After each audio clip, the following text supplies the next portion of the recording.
Olha, para a gente falar sobre esse assunto hoje, Tariana Rocha, que é terapeuta, está com a gente. Seja bem-vinda, viu, Muito Tariana? obrigada, gente. Muito obrigada pelo convite. É importante esse assunto. Olha, é primordial. Eu acho que a gente podia começar falando dos sintomas, para a gente ver, porque muita gente fala se a gente reconhece essas características em outros. Mas será que a gente enxerga na gente, né? Pois é, e até difícil a gente se enxergar na gente, porque a experiência interna da pessoa narcisista é diferente do que a gente vê de fora. De fora a gente vê uma pessoa que explora os outros nos relacionamentos, uma pessoa que se acha especial, acha que só pessoas especiais podem entendê-la, uma pessoa que pode sentir inveja crônica, uma pessoa também que é bastante arrogante, né? Só que narcisistas às vezes não se identificam dessa forma, de dentro para fora. Eu acho que eu sou fofa, por exemplo. Na verdade, a pessoa narcisista, o que acontece? Aquilo foi desenvolvido porque a pessoa aprendeu ao longo da vida que todas as partes dela não eram bem-vindas. Então, ela começou a ser obcecada por aquela uma parte que recebe validação de fora para dentro.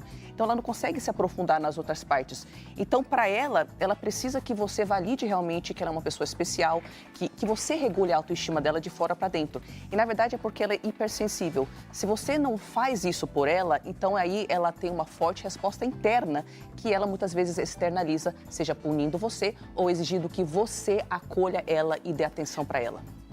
Nossa. Eu já sinalizei 2 pessoinhas aqui. Só Pouco vai? tempo. Eu também. Mas, ao mesmo tempo, são pessoas que fazem com que você se sinta mal depois, porque elas se colocam numa posição de vítima. Porque, tipo, olha, eu precisava tanto do seu acolhimento e você não me deu. Sim, sim. É isso? Nós temos 2 polos no narcisismo. O grandioso, que é uma pessoa mais abertamente arrogante, dominante, agressiva em público, mas também tem um polo vulnerável, que são pessoas que sentem que você que tem que regular as respostas emocionais dela. O problema é que, como o vazio é interno, não tem nada que você possa fazer pela pessoa até ela passar pelo processo terapêutico dela. Nunca é bom o suficiente e a gente se sente muito culpado. Mas a maior parte das pessoas que são narcisistas não vão enxergar isso, como você disse, né? Que são assim. Buscam terapia, buscam uma ajuda profissional. Em que momento, então? Então, na verdade, tem um perfil de narcisista que sempre buscou terapia, somos nós terapeutas que não os identificamos. Esse polo mais vulnerável, que se sente sim vítima do mundo, sempre esteve em terapia. Nós achamos que todo narcisista é grandioso e, portanto, não identificamos eles em terapia. No entanto, o perfil mais grandioso normalmente busca terapia quando ele está diante de muitas perdas. Então, o relacionamento vai acabar, perdeu o emprego, perdeu isso, aquilo, outro, teve vários colapsos emocionais, às vezes ao longo de anos. E aí a pessoa percebe, peraí, Alguma coisa o que está acontecendo aqui? E hoje tem profissionais que estão abertos para tratar narcisista, sim. Agora, eu acho, tudo bem, é muito triste quando você convive com um narcisista. Agora, e quando o narcisista é um parente próximo? Aí é muito pior. Porque além de você ter o dano de ter uma pessoa que quer controlar tudo e às vezes de uma forma muito cruel, é uma pessoa que... seu parente. Então você fala, tá, Às vezes, é no meu caso, parente. uma mãe, um pai, né? Narcisista. Ou um irmão, alguma coisa Irmão, assim, sim. marido. Aí você fala, tá, mas será que sou eu que estou vendo maldade nisso? Como ter noção de que esse é um relacionamento tóxico em função do narcisismo? Quando é dentro da família, infelizmente, a pessoa nesse espectro narcisista acaba controlando a família através da culpa, através da vergonha, das punições, sejam elas mais veladas ou mais abertas e agressivas. Aí o que acontece? Todo mundo meio que fica com a cabeça baixa, né? A não ser que também seja mais narcisista. Por quê? Porque você não quer perder o vínculo. Nós temos um ímpeto biológico de preservar o vínculo com os nossos parentes, por sobrevivência mesmo, sabe? Então a gente acaba mudando toda a nossa personalidade para não perder aquele vínculo. Então quando a gente tenta ganhar a própria personalidade, todo o sistema familiar vem em cima com culpa, com vergonha. Os outros todos, né? A gente não consegue fugir. Mesmo as pessoas que não são narcisistas não têm força de peitar aquela pessoa que é. E aí acabam escolhendo o lado da pessoa narcisista, como vamos dizer, o mais forte. Então vamos todos contra ela. É isso? Muitas vezes as pessoas não conseguem, né, enxergar, inclusive, que tem algo de errado. É comum em sistemas familiares onde há um narcisista que um filho seja jogado contra o outro, é meio que dividir para conquistar, sabe? Aí tem aquele filho dourado que acaba entendendo que ele tem que sempre concordar com aquela mãe ou aquele pai narcisista, senão ele vai perder o posto de filho dourado. E ele vê o bode expiatório, ele não está a fim de estar naquele posto. Então, mas isso inconscientemente? isso é inconsciente, a não ser que a pessoa narcisista tenha um alto grau do que é chamado de psicopatia primária, que é um tipo de psicopatia que a pessoa consegue planejar maquiavelicamente. Mas isso é outra coisa, tá? Só narcisista, isso aí é geralmente mais inconsciente mesmo. A pessoa percebe que ela precisa de controle, porque se ela não tiver, lembra que ela é hipersensível internamente. Então ela controla os outros para não ser controlada. Olha que doido. Eu já vi um caso de uma pessoa narcisista de falar, todos me perseguem, todos me traem, eu sou sempre enganado por todo mundo, eu sou sempre a vítima. E aí, procuram uma ajuda na terapia. E quando chegou na terapia, todas as psicólogas, psiquiatras, davam em cima da pessoa. Dava em cima da pessoa? É. Mas isso nem pode acontecer, né? Na cabeça Já da começa- pessoa. Também tem entende? isso. Mas será que vai dar na cachola dele? Claro, mas é isso. O que acontece, gente? Pessoas com transtorno de personalidade narcisista, não é que não tenham, em muitos casos, mentira ou manipulação um pouco mais consciente. Mas o que as pessoas não entendem é que pessoas com esse transtorno de personalidade têm uma distorção da realidade tão severa, tão grave, que eles se percebem como vítimas. Então, quando a pessoa fala isso, é pelo menos 50% ela sentindo mesmo, ou até mais. A gente acha que tudo é mentira calculada e não é. São pessoas que já percebem a realidade de uma forma persecutória e, portanto, se sentem legitimizados em E atacar. não aceita ser confrontado, no Pronto, caso. lembra que eles são É isso. hipersensíveis internamente. Então, você tem que validar o senso de realidade deles, mesmo que esteja distorcido. Mas isso começa de criança, na infância? Sim, isso começa de criança, desde a infância. Então, geralmente, o que os estudos nos mostram? Para deixar muito claro, todos nós nascemos com certas vulnerabilidades genéticas, não tem como excluir, mas isso interage com a criação e com o meio ambiente. Então, o que acontece no caso de narcisistas é que ou a pessoa aprende que, por um lado, se ela performar e for perfeita, que ela não tem outras necessidades enquanto criança, porque isso é um pé no saco. Então, ela exclui as partes mais vulneráveis, não consegue mais ser vulnerável e fica hiper obcecada com aquela parte de performar perfeição. Esse é o perfil mais grandioso. O outro perfil, através geralmente de abuso, negligência, ela se sente tão inferior que ela cria um alter ego de não, eu não sou inferior. Na verdade, eu estou sempre certo e eu sou superior. E ela cria essa personalidade de precisar que você valide essa parte dela para que ela não entre em contato com a baixa autoestima. Olha, meu Deus. Surreal, né? A gente tem um caso aqui. Quer começar pelo Cadu, ô Mário? Eu não entendi o que você falou. É o Cadu, não é? Então, Cadu já está no Vimix com a gente. Boa tarde, Cadu. Tudo bem? Como vai? Boa tarde, Kátia. Boa tarde a todos. Obrigado pelo convite. Eu que agradeço e principalmente te agradeço por você contar essa história que é tão triste da sua vida, da sua família. E ao mesmo tempo, não deixa de ser uma exposição que você faz, né, da sua dor. Mas tenho certeza que imaginando o quanto que você vai ajudar tanta gente que talvez passe até numa quantidade menor de exagero, de dominância do que você sofreu, mas que também começa com a mesma atitude. Você teve um problema muito sério com a sua mãe em relação ao narcisismo e que culminou no assassinato do seu pai, não é isso? Isso mesmo. Me conta um pouquinho como aconteceu. Quer dizer, sua mãe se separou do seu pai e tinha você e seu irmão, né? Isso. Em 2017, meu pai decidiu sair de casa. E eu acho que a partir dali ela já estava determinada a cometer o crime. Mas você acha que era narcisismo que ela tinha ou vinha aliado a uma psicopatia, outras coisas? Ela tinha algum diagnóstico? Ela fazia tratamento ou não? Não.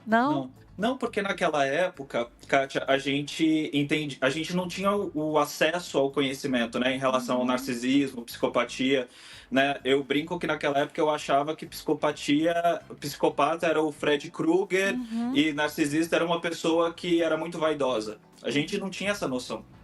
E quando que você percebeu? Quer dizer, como a sua mãe começou a agir depois que seu pai saiu de casa? Dali em diante, assim, claro que antes dele sair de casa, ela tentou de tudo para fazer ele voltar. Quando ela percebeu que ele não voltaria mais, aí ela já começou a planejar o crime. Ela começou a planejar para matar o seu pai, mas não era ela que mataria seu Exato. pai, é isso? Isso. Ela tinha um irmão que a gente não tinha ideia que ele existia, porque assim, a mãe dela teve 8 filhos com 6 homens diferentes. E aí ela deu para doação todos, né, quase todos os filhos, e a minha genitora foi a única que ela criou. E é interessante voltar nesse passado, porque ela nunca foi aceita pelo pai dela. Aham. Então, no meu entendimento, né, quando eu comecei a pesquisar sobre o assunto, sobre narcisismo, o que eu entendo é que ela começou a projetar essa figura paterna no meu pai, né, no meu entendimento. E como E o teu aí, pai a pa- reagia, como o pai dela reagiu, então você acha que isso virou uma chave para ela? Exatamente, exatamente.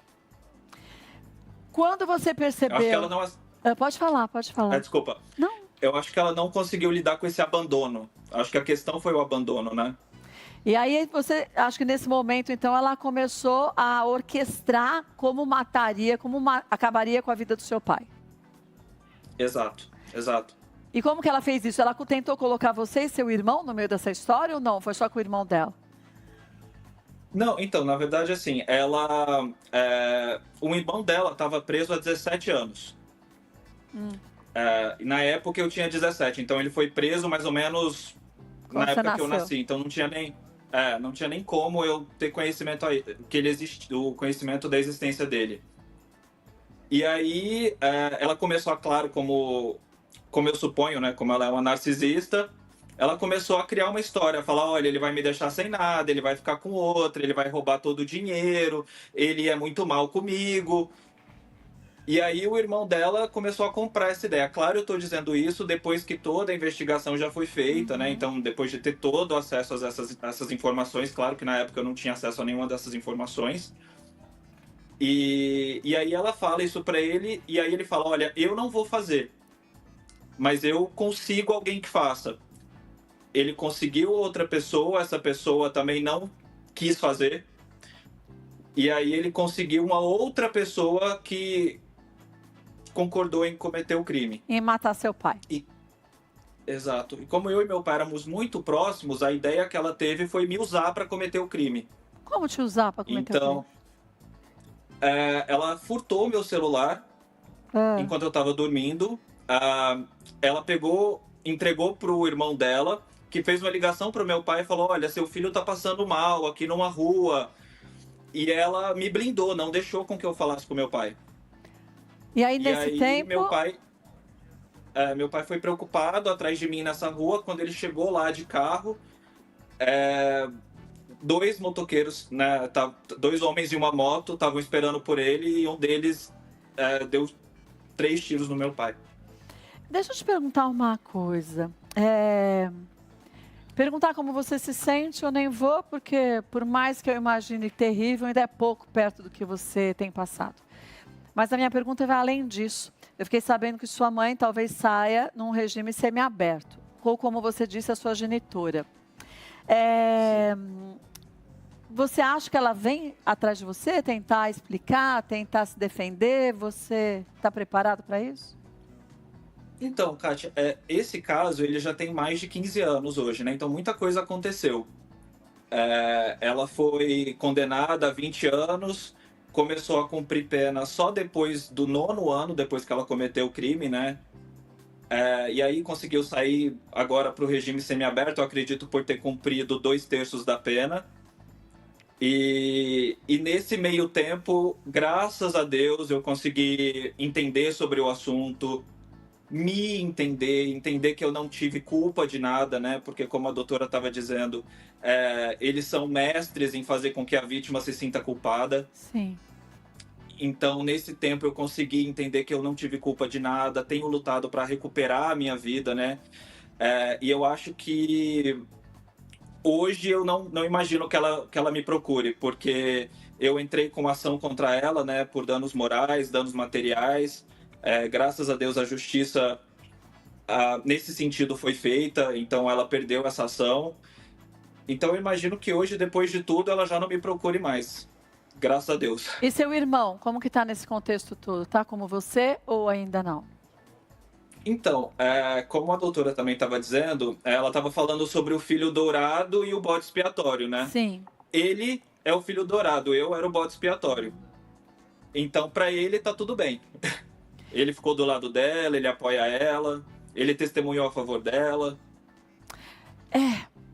Mas eu não sou terapeuta nem psicóloga, mas vou daqui a pouco perguntar para a doutora, mas eu acho que você ainda está protegido em relação a todos os danos que ela causou e que todos eles estavam envolvidos nisso causaram a você e ao seu pai que você perdeu. Agora, seu irmão é um ser mais vulnerável ainda nesse momento, né? Então, eu acho que a doutora pode falar, até para a gente entender como as pessoas devem agir, se tem como você fazer parte disso para tentar ajudá-lo, se melhor não, né, doutora? Não. Não, né? Porque senão entra no fundo do poço junto, Não. né? Gente, é o seguinte. A gente sempre acha que tem que dar a mão, por isso que eu estou lhe perguntando, ainda com o Cadu na tela, Gente, né? quando eu falo que existem narcisistas que buscam terapia, é porque a pessoa passou pelo seu processo, colapsou. Quando a pessoa está num lugar de eu tô certo, a minha versão da realidade está certa, e quando esse filho ainda é dependente da validação dessa mãe, Esquece, você né? precisa se salvar, cara. Você precisa fugir, você entendeu? Você tem que cuidar de você e ponto final. Porque senão você volta exatamente. aquele forte, ciclo, né? É muito forte, a gente não consegue se desvincular. Se você conseguiu, parabéns, fique aí. Sim. Olha, um beijo pra você. Sei que você é cantora, agora espera um dia desse, Cadu, você aqui pra cantar pra gente, aí trazer felicidade e tudo mais, mas não que o que você tenha dito não tenha sido importante. Acho que foi importantíssimo, mas sofrido pra você, porque imagino que toda vez que você fale sobre isso, você vivencia um pouco. Embora você já esteja mais distante disso, de tudo que aconteceu, uma marca sempre fica, né? Uma cicatriz que fica na gente, né? Claro, com certeza. Mas eu prefiro olhar o copo meio cheio do que o copo meio vazio, sabe? Eu tive um pai maravilhoso, que me amou muito, e eu acho que o que ele mais ia querer era que eu estivesse bem, seguisse minha vida, meus sonhos, e hoje, graças a Deus, eu tenho tentado fazer isso. Graças a Deus e graças a você que quis enxergar esse copo meio cheio e não um copo vazio e vendo o lado positivo da situação. Porque se você tivesse visto o lado negativo e não tivesse tido essa força tão grande interior e talvez até de fé, eu não sei qual é a sua fé, de você conseguir olhar fora do contexto da família e ver que você fazia parte de um outro segmento, não daquele segmento tóxico. Parabéns para você, que você continue firme, viu? Aí não só com relação à sua mãe, mas outros tantos que na vida surgem para tentar fazer a gente se dobrar perante o narcisismo deles. Um beijo para você e sucesso, viu, Cadu? Um beijo, muito obrigado. Eu que agradeço. Obrigada mesmo. Gente, vou passar para vocês os contatos do Cadu, para você saber do trabalho dele de cantora, @CaduMag, M-A-G. Olha, tem agora a Kelly Abreu, que é psicóloga e foi diagnosticada com transtorno narcisista. Ela faz tratamento e deixa um depoimento também para a gente. Vamos ver? Oi, meu nome é Kelly Abreu, eu sou psicóloga, eu sou especialista em transtorno de personalidade narcisista e eu também sou narcisista. Falar isso não é fácil. Aliás, por muito tempo eu mesma não conseguia reconhecer. Era muito inconsciente, eu dizia que eu era só exigente, só intensa demais, só queria as coisas do meu jeito. Mas no fundo eu sabia que tinha algo que não estava bem, né? Eu reagia no impulso, eu me defendia de tudo e acabava muitas vezes machucando as pessoas que eu amo, as pessoas mais próximas que convivem comigo. Só que depois dessa explosão, vinha o vazio, a solidão, a culpa, que sinceramente eu escondia até de mim. Foi na terapia que eu comecei a entender o que realmente acontecia, né? Que o narcisismo não é só frieza ou ego inflado, é dor, é um jeito de se proteger quando a vida ensina, muitas vezes, que sentir é perigoso. Aos poucos, eu comecei a sair no automático, eu aprendi a me escutar, me reconhecer, a pedir desculpas, a construir relações com mais verdade e menos defesa. E sim, é difícil. Tem dias que eu erro, que eu me fecho, que eu repito padrões antigos, mas também tem dias que eu reconheço e percebo o quanto eu evoluí. A terapia mudou a minha vida, me ajudou a entender que eu não sou só um rótulo, eu sou uma pessoa em construção como qualquer outra, né? Com falhas sim, mas também com escolhas. E todos os dias eu escolho continuar me transformando por mim e por quem caminha comigo, né? Então é isso, espero ter contribuído. Beijo. Beijo para você, Kelly. Agora, para a gente entender até, Tariana, em que momento a gente pode se enxergar nessas condições. Ela disse que ela se sentia exigente demais, que ela cobrava dos outros, as pessoas ficavam chateadas. Até então, a gente se enquadra nisso. Porque se você vai fazer só as pessoas se sentirem felizes, você vai ser uma massinha de modelar. Cada um vem, aperta e modela você. Como saber o que é patológico desse tipo de atitude e o que na verdade, é você impor um limite do que eu quero assim? Então, a realidade é o seguinte, a gente só consegue ver o que a gente está psicologicamente pronto para ver. E tem duas situações onde isso acontece. Um, a gente amadurece pra caramba. Outro, todas as nossas defesas psicológicas ruem, porque a gente está colapsando, porque a gente está perdendo todo mundo. Ainda, até hoje, a maior parte das pessoas narcisistas que buscam terapia se encaixam na segunda situação. Que já estão lá no fundo do poço. Então, enquanto a pessoa reinterpreta tudo, não, peraí, você fala que eu te machuquei, mas você me machucou primeiro. Não, você fala que eu fui injusta, mas peraí, você me atacou. Enquanto ela reinterpreta tudo daquele jeito... Quer dizer, a pessoa não fala sobre ela, fala só sobre o outro. Sim, ela não vai conseguir. Não interessa quantas vezes ela assiste podcast, ela assiste isso, aquilo, outro, ela tem que começar a já estar naquele lugar de, peraí, eu tô perdendo. Eu tô perdendo tudo que é importante para mim, todos que são importantes para mim. Ou a pessoa pode até se reconhecer, mas não tá no ponto de, tipo, vou buscar ajuda. Tá, mas vamos dizer que ela esteja no fim do poço, lá no limbo. Tem tratamento? Quer dizer, a pessoa deixa de ser narcisista ou não deixa de ser narcisista? O que ela vai conseguir fazer é o seguinte. Lembra que eu te falei que narcisistas têm a parte genética que interage com a criação e o ambiente? Então, essa criação é muito importante.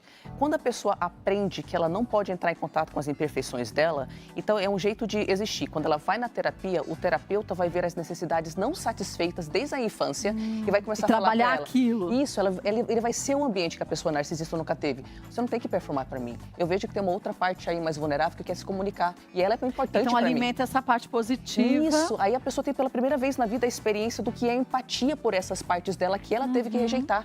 E tendo essa experiência pela primeira vez na vida, às vezes com o terapeuta é o único lugar que ela consegue ser mais ela mesma. Aí o que a gente faz? A gente mostra para ela, poxa, faz sentido que você usou essa defesa no passado. Como que você ia manter o vínculo com a sua mãe, com seu pai? No entanto, você percebe que hoje você está realmente afastando tudo e todos que você ama. Então a gente ajuda a pessoa narcisista a ver o que ela perde com aquela situação.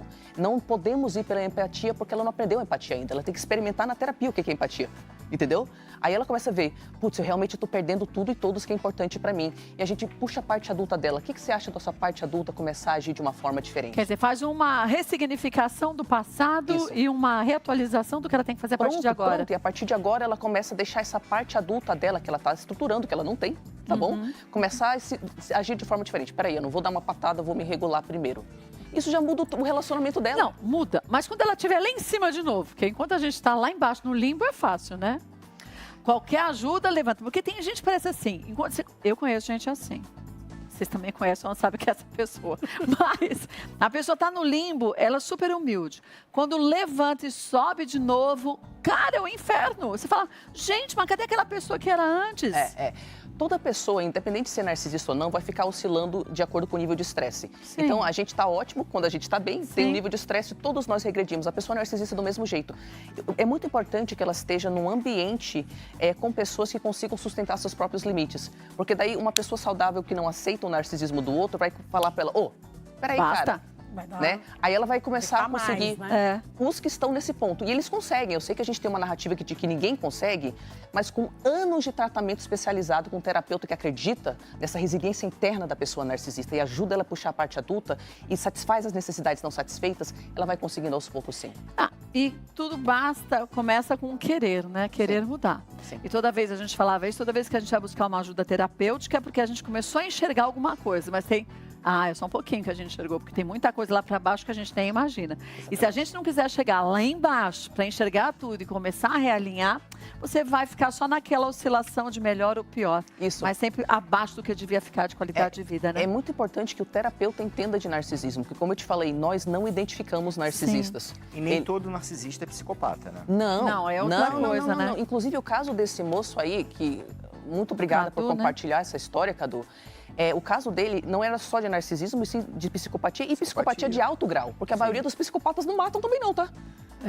Sim. Né? Você entendeu? Tem o psicopata social, são vários tipos de psicopata. Sim, tem vários tipos. Por isso que é Exatamente. importante esse diagnóstico com o especialista, até para tratar certinho, porque não dá para colocar todo mundo numa caixa, né? Não dá. Nem todo narcisista vai agir assim, Não. nem todo psicopata vai ser assim, tem Perfeito. os níveis, os graus, né, doutora? Perfeito, tem grau 2, 3, 4, você entendeu? Então, Sim. depende, você pode estar lidando com uma pessoa no baixo espectro do narcisismo. Porque as pessoas às vezes têm uma visão do narcisista, ou até do psicopata, né? Aquele olhar meio macabro, né? Vou fazer algo assim, um olhar meio estranho, frio. E não, muitas vezes o narcisista ou o psicopata, ele pode ser doce. Fala mansinho. E né? outra coisa, tem perfis de psicopata. O psicopata primário é aquele que consegue calcular as coisas, pois tem alta tolerância à ansiedade. Mas o secundário, ele é impulsivo, ele não barra nada, ele não consegue planejar nada, ele precisa de gratificação Vai na imediata. loucura, né? Vai na loucura.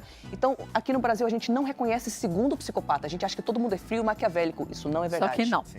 Olha, esse assunto a gente tem que falar mais umas par de vezes, porque ainda vai faltar A semana tempo. Vai, inteira. é. Ah, vai. Mas busque uma ajuda sempre. Não precisa saber um diagnóstico seu. Quer melhorar? Busque uma ajuda. É aí que a gente começa a fazer o certo.